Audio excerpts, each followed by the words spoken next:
Birkeland polyphase superweb is to create satellite technologies that harness the vast amounts of current and energy that's already present, and then concentrate it into a form that can be basically, I don't know if you want to use the word surf, but you can gather that energy and then direct it into whatever kind of drive, electrokinetic drive.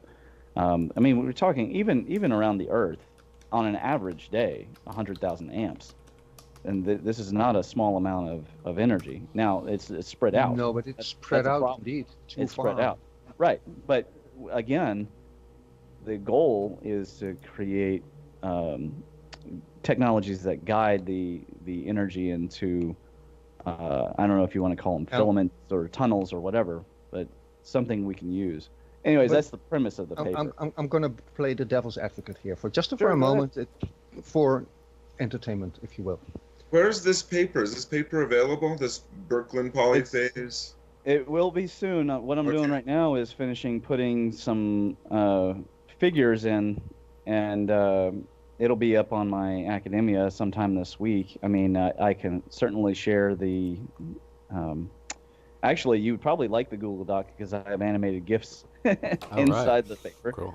Here, I'll just go ahead and share where it's not done yet. So. Oh, nice. Oh, thanks. So, if you're going to take this 100,000 amps or whatever from this Earth system here, right, to collect it for your tiny little spaceship there to make the jump to the next planetary object, we're going to have issues, and I'm going to call you up, and we're going to have words, my friend, because you took away the entire charge. See, everyone wants to fight. Fucking up my weather, right? Oh, I did what? So the point I'm trying to make is understand that even if we use the ambiguous energy around us, it might have influence. So if we're talking about this stuff, we should not fall into the trap pollution or that kind of stuff, or atomic energy is so nefarious or dangerous because it's like a bomb. We need to step over those small-time concepts, if you will, and skip the fear here for a moment, if you will, right? Yeah. Well, you have to look at like dangers to life, though, for sure, right? I am realistic. Back up to the you could see in the first. Oh, here, yeah, cool. Go back up there. Last note, and then I'll let you talk.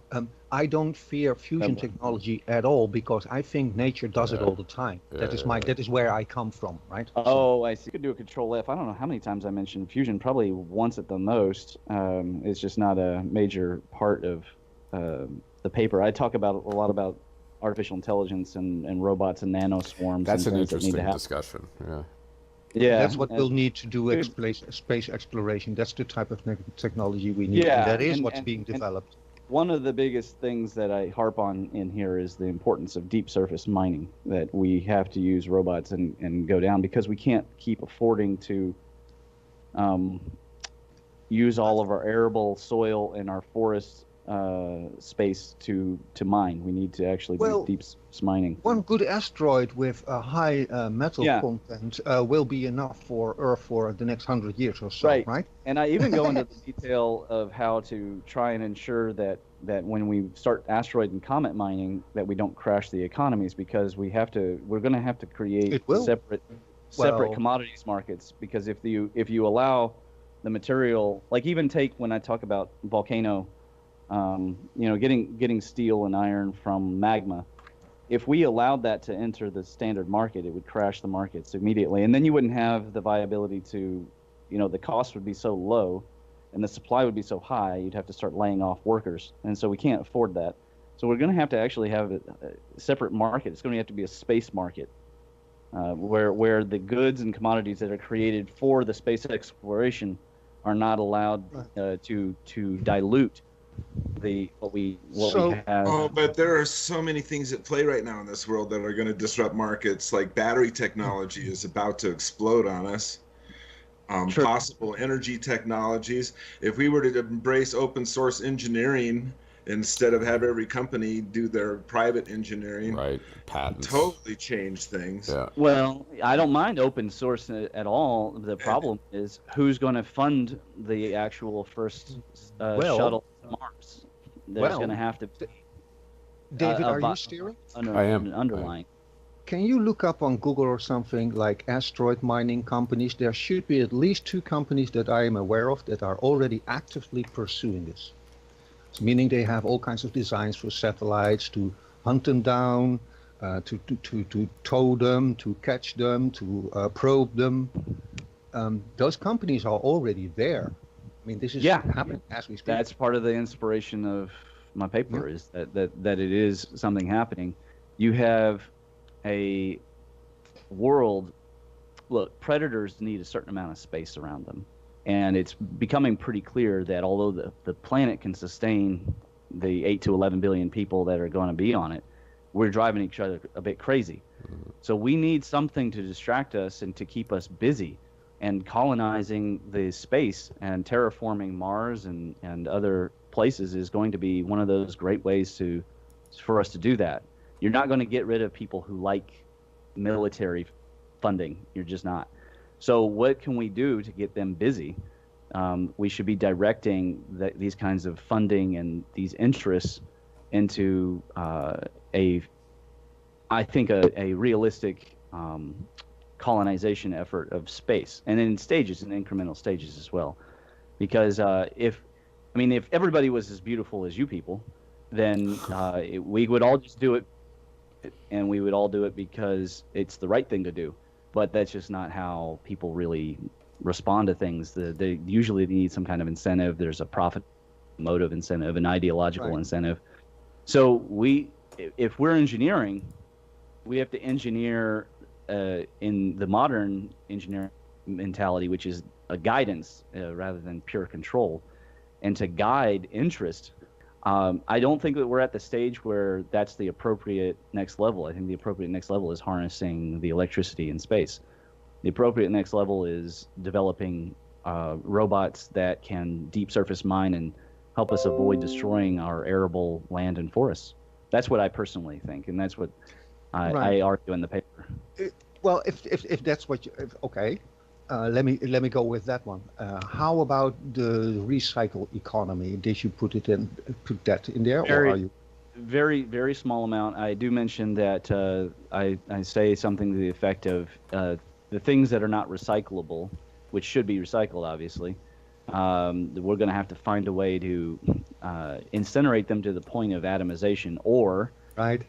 One of the benefits of having deep surface mines would be to have much vaster networks for, putting the trash in. Let's be honest. I mean, even if the best of us, I recycle, my company recycles, we just can't get away from the consumer aspect. And there is going to be waste, and it would be nice to have a safe place to store it. And I think that once we get to the place of, I'm not advocating uber consumerism, but it is a fact that 11 billion people who want a standard of living similar to ours, if you're above $32,000 a year, you are the 1% of the world, and so it is going to be quite essential, in my opinion, that we provide those materials, because people are going to want the batteries, they're going to want the cell phones, they're going to want everything that we have, and if they want it,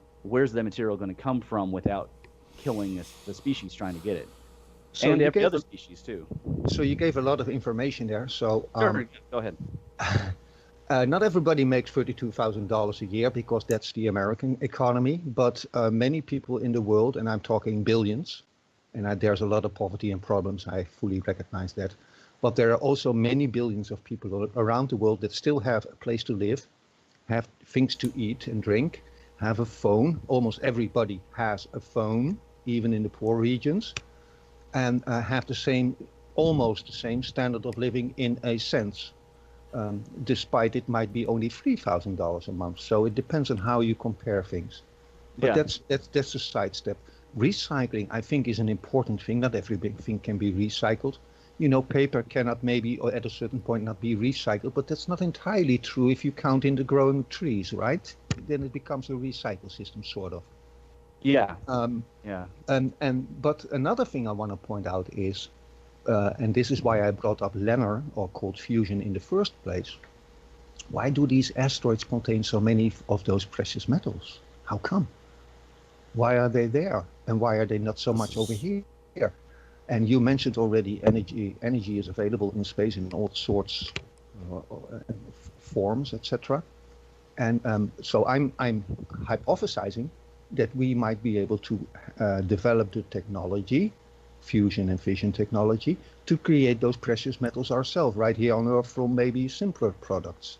Quite possible. I don't even touch the subject of fusion, or what I would call really scientific alchemy at all in the paper. It is a reasonable thing to argue. I don't know how close we are to that, but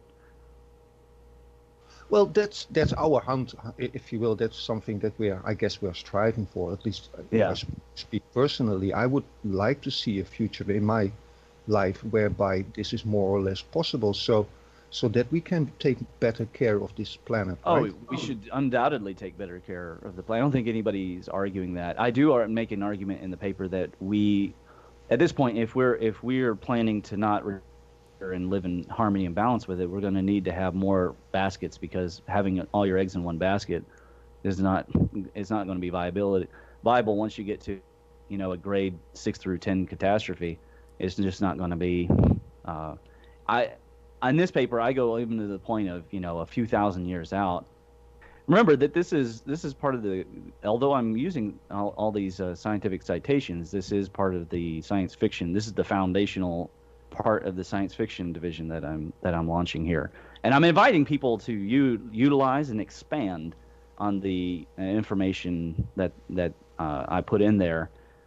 It is a sweeping vision that I just haven't seen it in science fiction yet. There have been elements that have been, and like you say, there are companies that are working towards asteroid mining. But I haven't heard anybody explain how we're supposed to bring back a $21 trillion platinum asteroid. Well, there's this company, and they talk about these problems, right? Logically, of course. Yeah. And they talk about how to solve these things. If you have solutions, they'll hire you probably for a really nice pay, Although they'd have to pay me a lot, that's for sure. Yeah, but again, just talking about the economy, how we have to engineer the economy to deal with the influx. I mean, there was a man in history, I can't remember his name. He's an African warlord who had so much gold. He was an emperor, right. One of the richest in history. Yeah. He had so much gold that he crashed the world's gold market, and in Spain famously did the same thing to itself. So, I mean, imagine bringing in $21 trillion of platinum. That's pretty much the end of the entire platinum industry. And if you keep eliminating jobs, that spreads out to everyone else too. It spreads out to anybody that they would be paying, any contract. That's the problem with the current economy. Well, it's a beauty, but it's also a detriment. If an economy always develops. When you have a housing something new, it's precious, it's new, it's novel, everybody wants it, and the development into the end, after the market has settled down, it's El Cheapo, everybody has it, and it's no big deal anymore, right? And then something new comes up, if you will. And this is, of course, a huge thing that you're talking about. I mean, Spain is still suffering from the effects of when they were at the peak of their colonial expansion and their gold market and the gold glut that they had. The Dutch took some silver from them too by force. I mean, but I'm just saying that we took a silver fleet of them. in modern engineering and technology, I think this is the entire point of the TED conference in general, is we have to consider the algebraic equation. You can't only look at one half of the equation and go, well, it's great on this side. Airplanes look fantastic when you look at only what they can do for you, but they don't look as fantastic when you consider all the pollution and right. The terrorism and different things like that. So what my hope is that we start to, when we engineer, and this is just my hope, I'm an idealist in some ways. I try to be a realist, and some say I'm cynical, but I would hope that we would start to engineer with the outcomes in mind, that like the unintended consequences, which could be incredibly huge. If we were to, for example, make that artificial robot army of miners, if we were to create that army. Where's the steel and silicon? Where's it all going to come from? We're currently at a place where the best sand in the world is running low. We're actually manufacturing sand. That's a problem I didn't. Yes, this is true. I'm not denying that we do. There are definitely some resources that we run out of, but mostly, and that is because of the system that we live in economic, sort of a capitalistic system. They talk about the economic feasible resources, right? Yeah. So peak oil never said that we ran out of oil. It was a problem due for the economy, right?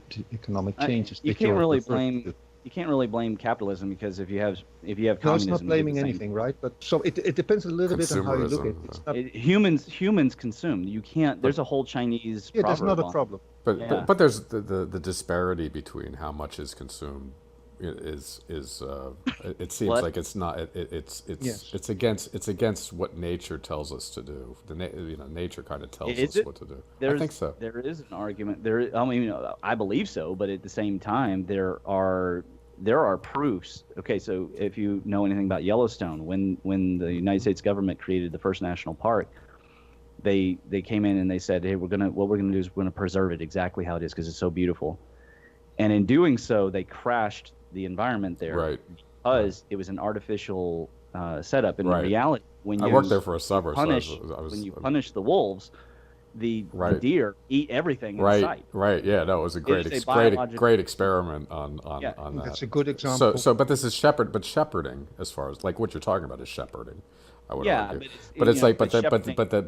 But nature, how they handled it there is like you let it go, but you don't let it go to let it destroy itself. Well, my point is just merely that humans are acting the way humans. Anytime somebody obtains new money, like if they win the lottery, first thing they do is start spending it. It's just right. They rarely survive. It's abnormal. It's abnormal for a human to amass massive amounts of wealth. That person has incredible discipline. Right. And or they're some kind of sociopath. We're living in an economy where there's 80 people that control more than half the world's wealth. I'd say that's an imbalance. It's an imbalance that's created by a banker-driven system. But I'm just speaking from the end of the consumerism, just talking about consumerism. I don't think that it's realistic for us to expect humans to reduce consumption. In fact, in California, which is supposedly all conscience, there was a sign that was only 28% of residents were recycling, and they have massive consumption there, massive consumption. So I agree with your point there. I'm also I have an environmental chemistry background very much, right? So people automatically tend to put me in that corner, if you will, like lover of nature, which is true. But I always tend to point out, not to everybody's liking, that consuming things in nature is not a bad thing. And human intervention in natural systems do not have to be per se nefarious or devastating. Actually, humans are quite capable of stimulating nature. I agree. Meaning a higher diversity, a higher abundance, a richer environment, etc., etc. And a lot of it we can use for our personal needs. And that is not a problem at all. A lot of fertile land was made fertile by start using it, right? By start cultivating crops on it, making sure you put the manure of the animals on it, and etc., etc. And slowly you enrich the soil. So that is a natural way of working with nature. So I totally agree. Right. Consumerism is not per se a wrong thing, but over-consumerism, over-capitalism, and that stuff, of course, is, right? Well, it's what I would say it's reactionary living is fine when you have 1 billion people on the planet, but not as much when you have 10 billion people. Agreed. What if you start, just to entertain this idea, because this was coming through to me, if you start looking at the entire like the Earth, we have this materialistic view of everything, right? But if you start looking at the Earth and these circuits that we're looking at as something that is actually living, right, a macrocosm, right, which seems to be coming through pretty loud and clear to me personally. You're just making me hungry. Yeah, but but I mean, and it's a beautiful thing, but we're part of it, and it involves consumerism. But there's also like this this part of okay, so we're part of this massive organism. Ultimately, we're going to treat it differently than if we treat it just as goods and services. And here's my barren metal to trade and cut it up into all kinds of pieces because to make the most profit. Yeah, no, that's undoubtedly true. But there's already been an engineered solution to this whole problem, and it doesn't involve overthrowing capitalism. It's simply to include in the GDP that which nature does for free. If you do that, Europe and America are going to be incredibly wealthy and eliminate debts at the same time, and then dissuade things like tar sands, fracking, etc. We don't need any Well, of that. you have an economy that's based on this. You have to have that growth. It's always Yeah, that but you don't put. compound But the problem interest. is, and this is the point, and I encourage people to watch the TED Talk, is that we don't include what nature is doing for us because it's actually doing more GDP than the entire U.S. economy. So if we included that, it would immediately disincentivize raping the environment, and so you would go from clear cutting to selective cutting immediately because the tax benefit for selective cutting would make it a no-brainer, and then the land itself would become a tax write-off for the company, and they would inform the IRS or whatever your country's tax system is, and it would be they would write back, hey, yeah, don't cut that down because this is what it's doing for you, and instead of like a computer which is going to, what did they call that? Oh gosh, it's going to depreciate. This land we're going to assign you an appreciation value. So even if you buy a desert, it has, let's say, an appreciation value of, because there's people who have done this. They've bought the worst land possible to try and turn it into good land. That's what I want. It starts with an appreciation value of 0.1%, and then, you have an auditor come out, 10 years later, and they say, okay, now your appreciation value on this land is 2%. That's encouraging home ownership. It's encouraging the property to keep the property in good shape, so it would discourage people who turn their own piece of property into a landfill. We have a real problem with that here in Kentucky, a real problem. The state's tallest, second tallest waterfall, tallest drop known to the state, and when I went to document this waterfall, there is a trash heap at the start of the creek. So everybody down the holler this is this guy's farm. He can do whatever he wants. He doesn't want to take his family's long-term decades of trash to the dump and pay the $100 plus to dump it. It's going to happen that, he just doesn't want to do it. And so if you want to see real beautiful Kentucky, look up One Man's Adventure. Okay. And just put waterfall One Man's Adventure. Yeah, he has the best shots. And what could I say to the owner? He's letting me go on his land. I am, getting to see this amazing waterfall, but it's just sad because everybody downstream from him is going to be receiving runoff. So we have waterfalls in Kentucky that aren't in parks, and they are full of either farm tools, possible bottles, or farm runoff, and that disincentivizes me from swimming in, say, the Indian bathtub. Right. Well, then it gets into like our packaging and our use of plastics, and it's like the plastics, how they're not biodegradable, very, and how they screw up the oceans, etc. Yeah. In my country, we have laws against this. Laws against this, even if it's not private property, and I understand. Yeah, the private property in the States is much more private than private property over here. Yeah. But what I'm trying to say is if you mess up a natural creek, whether you're private or not, you'll get in trouble because you cannot pollute the water, which is for everybody. Are those laws not in effect? Again, it's a United States, so each state has its own set of laws, and Kentucky is one of them. Unfortunately, we are okay with. There was a famous scandal where a West Virginia coal mining company came here and put the money to the state, and then they put that looks like Lick Branch Falls there. And so in some 20 years, when they've rusted out, that radioactive coal production waste will go into my water supply, not West Virginia's. And that's just because there is the ability to pay money to pollute. And that's a worldwide thing, although I don't know how much China, charges their companies, but they certainly allow leather makers and plastic makers and whatever to dump. I mean, there's really great documentation of this, and farmers there and people who lived on the river who can't get fish anymore because it has been totally right. Oh, it's amazing.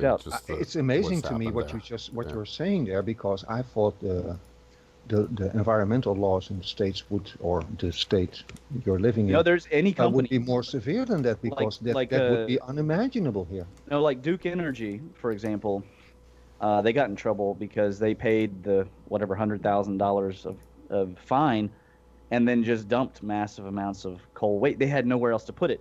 Here in Kentucky, well, when you're making over $10 million a year, $100,000 is not exactly just business, Exactly.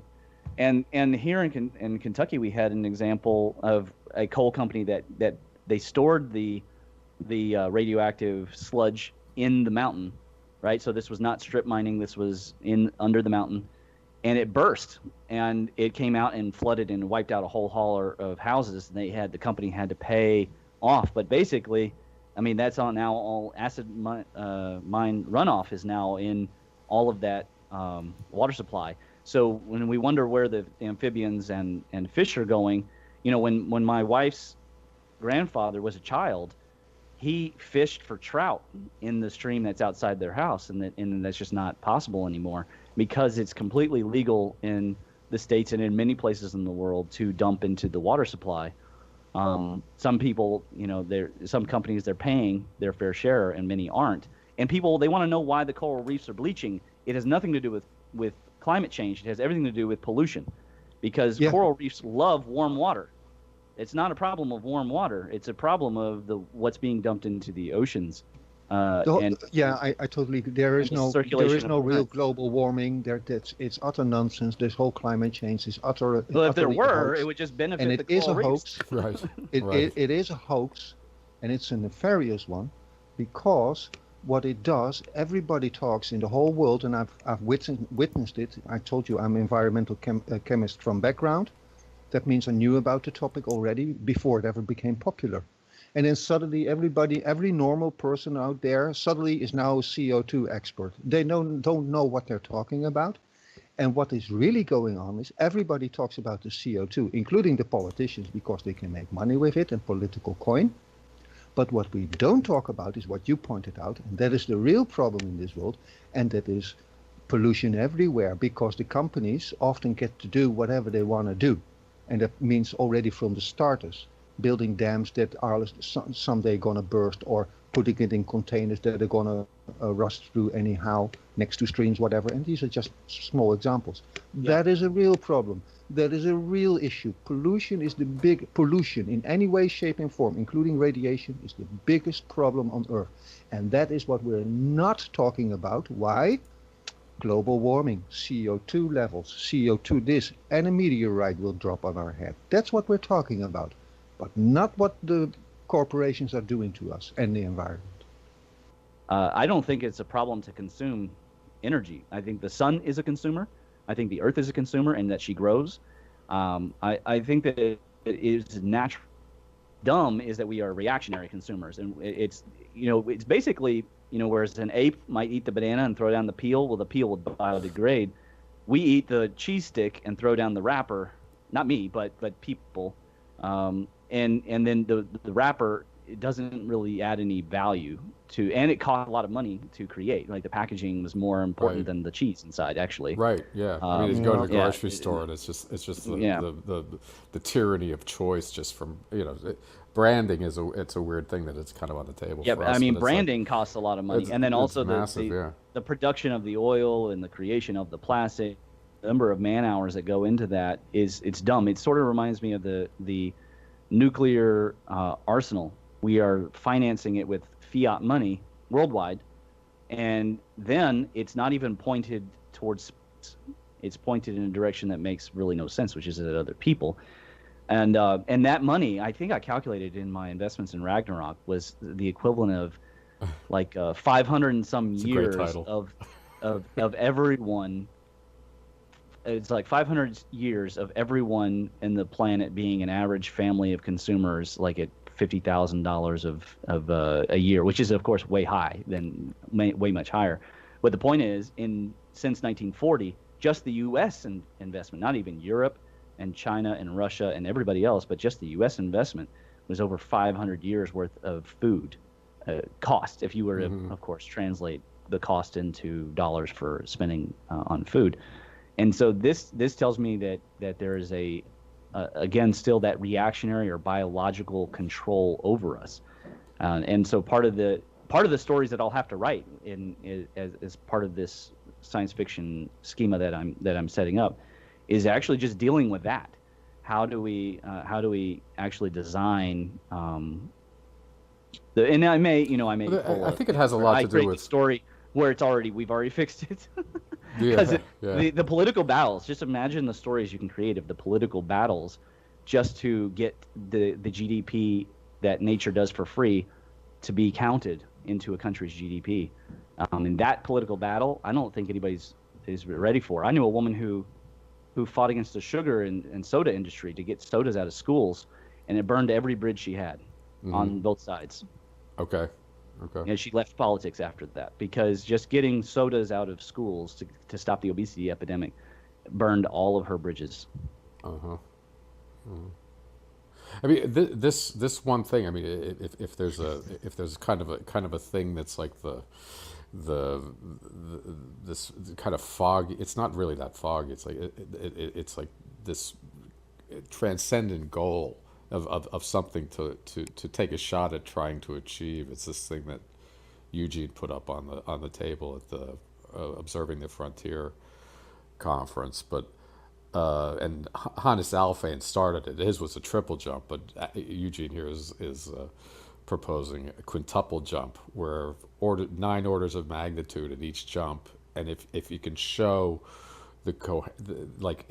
it's space and time, and it's like each time it's going to be 10 to the 9th times longer, and 10 to the 9th the volume increase. But if you can show these at all these different scales, this is a major unbroken chain of comparison, and this is very appealing to me to try to do, well, or at least break ground on it. Yeah. Correspondence tables are always really compelling. The problem is people have an inherent fear of numerology, I think, but it's not fair because numerology is so important. But it is one of those things when you meet a numerologist and they have that crazy look with the hair going everywhere. Yeah. This whole mystical part of not being able to understand it, and it's mysterious. It's the unknown. To me, was exactly the opposite. That's what I didn't like about science, and why I left science in high school. It was too much unknown, and I think that's a big thing we have. Science should be fun. It should be interesting. It should be something. How does your body work? How does a tree work? Kids should be excited about it, but they've turned it into this mathematical jumble of assumptions built on assumptions built on, and kids lose interest. It's brutal. I remember going through like math classes, and it's just it's so like it could be presented just a little bit differently, where it's more an active play. And I find it more and more as I work and I get good stuff coming out. It's embracing that child's fascination with like Legos. And that's where the juice is, and they just they absolutely crush that, and it angers me quite a bit to see kids just they're broken in math because it's this. Oh, are you right? It counts if you're right, and then you'll get an ego point on it. And I'll tell you what, the best part of math is being wrong and then fixing it. And no matter and then not being worried how long it's going to take to do something, because that is the test. Okay, you got a test coming up and you have 20 minutes to do this thing, and then we're going to grade you, and then this is a brutal method, and it squeezes any of the natural potential out of these kids. Yeah, I mean, I'll be honest though. You can't take it's like of the 5 phases. You can't take metal out of the equation either. Discipline and toughness are really important I even agree. in academic studies. I agree. And probably I'm probably a lot tougher on my boys doing math Right, than right. you would like. Right. But now Orion's at the point where he's actually enjoying it. I mean, I should make a scan of his latest. He actually creates his own physics problems and his own Okay. equations. Cool. So he makes up. Cool. I don't give him dittos. I mean, I give them tests, but he makes up his own equations. Now that wasn't easy to get to, right? That was a lot of hair pulling and a lot of frustration, a lot of tough times over the years of laying the foundation for that. So right. I don't know. I think it maybe takes both. There's a joy in repetition. I mean, this is the pedagogy that we're. It's kind of like it's this is drudgery, etc. If you can get into the right mindset with it, it's a wonderful thing to be doing, but it's not we don't have the right perspective on what it is. I think. Yeah, I do agree with that. I mean, it's certainly he didn't find it joy for there, neither did I. But now he definitely likes the reward of, hey, I'm doing this, I'm getting this, and how can I improve than that? How old? That could be his personality. Again, he's but I don't know. Well, anyways, what were we talking about? Correspondences. I like the diagram that you're showing there because it has an intrinsic. I think we need more of these kinds of tools. This is where the plasma, the plasma experimentation. I just know intuitively that there's a pathway to do unbroken chain of comparison on this. Yeah, but you and I, we might know that intuitively, but the value of this tool here, just that he's showing, we need to create more of that kind of thing because images speak thousands of words really quickly, right? And they have of course the global warming people, they know this. They're all the time manipulating graphs so that it looks like the holy terror is well, fear, uncertainty, doubt, right. But then you zoom out and you're like, so we have to create our own tools. I'm going to create an entire paper that just takes all the tables from all my different papers that we use, the things that we need to know, and just put them into one paper, just table after table, just so that there are these quick references to provide to people, because I do think that there is a value to creating these kinds of I love doing it. Blogging, I mean, this is one of the tools that we have at our disposal. It's outside of that whole world of the Facebooks and the Twitters, etc. You can just knock one up, and it's like it ends up being your, it's like here my journal that I just scratch into. It's not a lot more than doing that, but it's online here, and it's free and it's at our disposal. So anyone else who wants it, I'm fairly knowledgeable at this point at WordPress. Richard? No, I don't think so. Yeah, I am here. Oh, he is. Oh, cool. Richard, there you go. Put up your. I just wanted to say that I'm so pleased about your excellent writing about that climate variation and its cosmic origins. I think you did an excellent job there, really. Thank you. My hat off to you, sir. Agreed. Thanks. And thanks, David, for putting it up. Sure. There. Oh yeah. Thanks for sharing it. We had a little talk yesterday, and I asked him if I could post it, and it's really, really, really good. Now, I came in late, so what is our special guest? What's his subject? I don't think we have a... Do we have a special guest? Oh, I thought we had one. Yeah, well, Ramon is always special. You are. You're the new special guest. No. Right, it's like musical chairs. It's like one of those nightmares. You don't know. You're showing up for a test you haven't studied for. Now go. Go. Right. You're on. It's you. Yeah. Right. You are the special, like in the words of the Lego movie. Actually, I do have so who posted the Rupert Sheldrake debate? Who was it that shared? That was a great debate, and I think it really hits on a lot of the themes that we're on about. Of course, they unfortunately focus so much on his work on telepathy as a way of discounting his position, because it was a physicist and then a mathematician philosopher versus Rupert Sheldrake. And I thought he knocked it out of the park, but what was killing me was the philosopher he was even more metally than I am, and he just, for him, man, he just had no room at all for talking about telepathy. And even when Rupert mentioned the scientific or the statistical significance of his work, I mean, the guy was just brutal and relentless. And I thought, how could this guy claim he's a philosopher? He's super close-minded.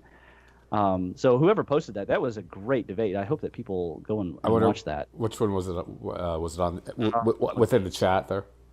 It was, this community. Here's another thing. We have so many different things going on. It was in one of the chats. It could have been in the Discord. It could have been in the meetup. Okay. It could have. I don't know exactly. Yeah. Where but they posted. If you haven't seen it, of course, Sheldrake. His arguments are always, he uses evidence. It was a debate about evidence, and they ended up mostly debating about telepathy. Mm-hmm.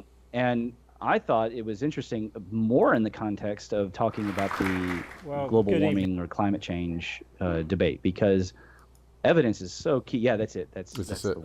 Okay. Yeah, I mean, the guy on the right there was just relentlessly saying that the study of telepathy was not worth funding. And I'm sitting there going, yes, but he's doing the research, and it's showing statistical significance. So what's his evidence for even saying that? And it's just he's decided that the whole community has decided that on the whole that telepathy isn't a real thing. And I thought, he is totally discounting the effect of, I believe what I believe because you believe it, or I think you believe it. Yeah, no, I did catch this, and I noticed that, and I felt it was jaw dropping how weak his argument was, and then equally jaw dropping how forcefully he stated it. Yeah, the worst part is they're often professors at universities teaching a whole bunch of new generation their idiocy. Yeah, he was undoubted, and you could see how, language-wise, how much he's appealing more to the audience than looking at the people who he's supposedly dialoguing with. And it pulls their energy. Indoctrinating and daring them to. He's saying, don't question the current dogmatism, and then couching himself as a skeptic of skeptics, because early in the argument he's couching. This is a dangerous.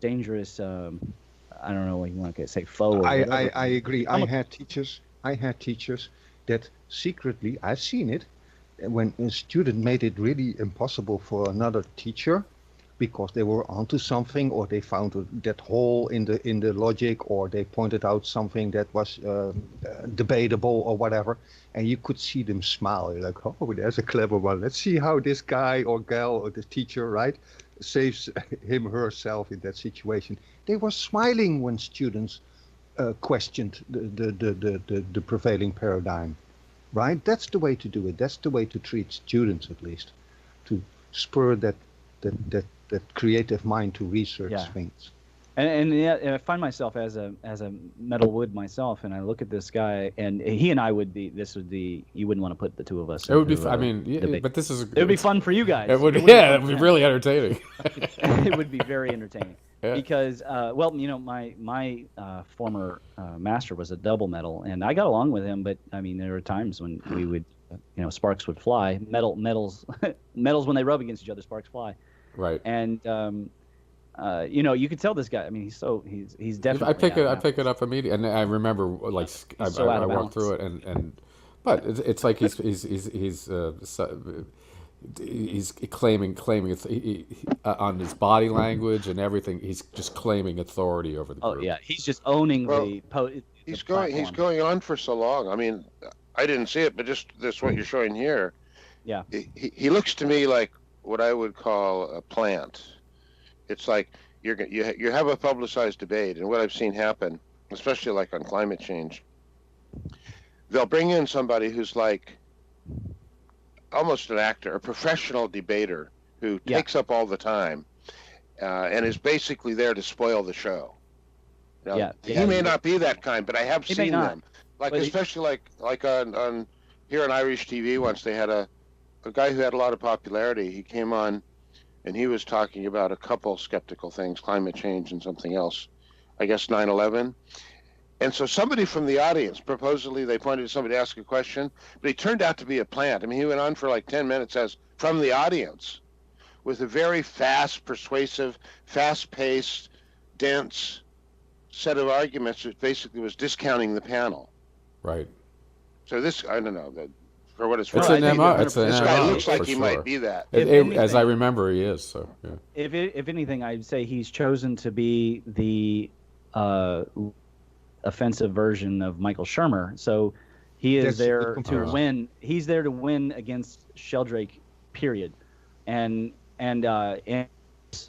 from the audience perspective, here's the unfortunate thing about biology, because his energy signals are so strong, and he is definitely speaking to the audience. When Sheldrake would speak, he would speak to the panelists. When this man is speaking, he is winning to the audience.